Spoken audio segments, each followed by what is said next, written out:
Guys welcome to my new blog. म चाहिँ आज मेरो बर्थ प्लेस भैतडीमा आएको छु। ऊ त्यहाँ पछाडि देख्ने त्यो वाला घर चाहिँ मेरो हो। ऊ त्यो माथिको टपको।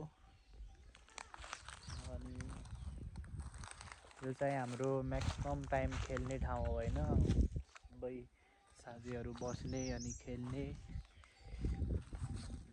यहाँतिर चाहिँ योमा चाहिँ क्रिकेट खेल्थ्यौँ। यहाँनिर चाहिँ क्रिकेट खेल्थ्यौँ। देखाउँछु है म। हो यो ठाउँमा चाहिँ क्रिकेट खेल्छौँ।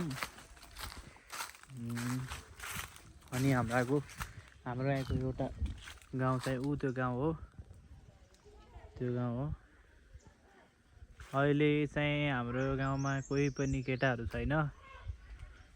त्यस्तो कोही पनि छैनन् कि युवाहरू सबै बाहिर गइसके।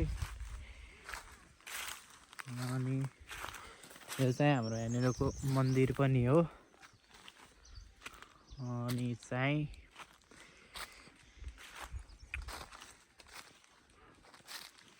अरू कुराहरू पनि देखाउँछु म है।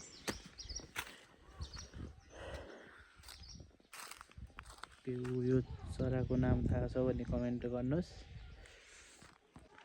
मलाई चाहिँ आज धेरै इयरपछि पनि यो ठाउँमा आउँदाखेरि मेरो बचपनको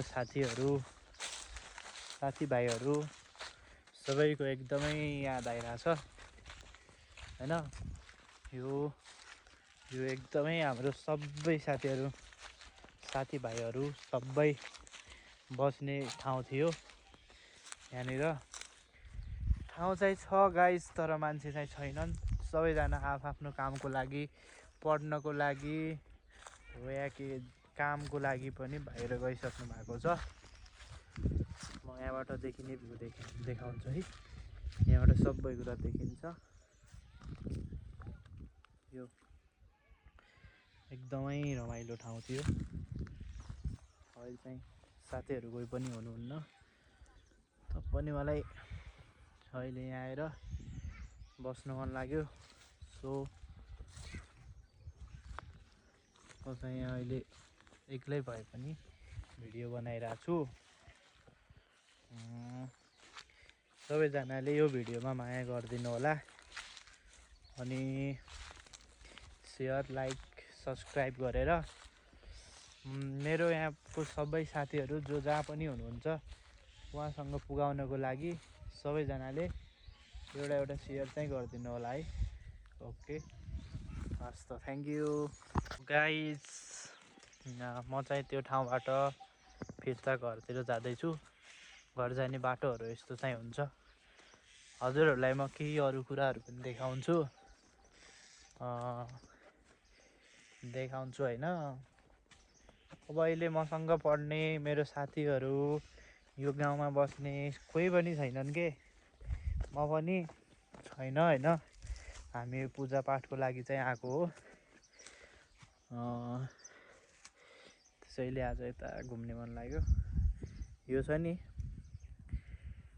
यसको नाम चाहिँ कसैलाई थाहा छ भने कमेन्ट गर्नु। तर यो खायो भने चाहिँ यो जिब्रोमा भएको बिबिराहरू हुन्छ नि, त्यो चाहिँ राम्रो हुन्छ सुनेको थिएँ मैले। सो एउटा पात खान्छु ल।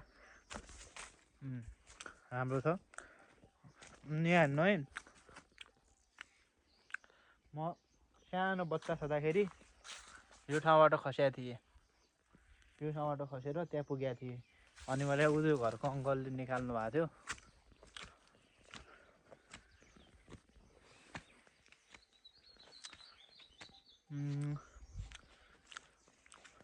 सो म केही राम्रो दृश्यहरू मात्र देखाउँछु। भिडियो लामो हुन्छ, त्यही भएर केही कुराहरू देखाउँछु होइन। उहाँ पनि कस्तो भिड छ।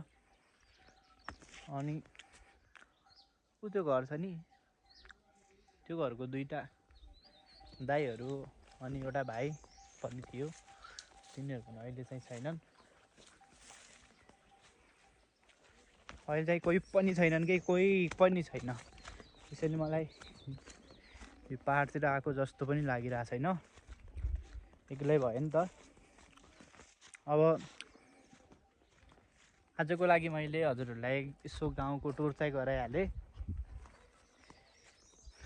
अब भोलि पर्सितिर हाम्रो यताको मन्दिरहरू लगायत सबै धार्मिक स्थलहरू के कस्तो छ भन्ने कुरा चाहिँ भोलिको भिडियोमा बताउँछु। अब यो भिडियो एकदमै लामो हुन्छ, त्यही भएर आजको लागि यति चाहिँ भन्दै बाई।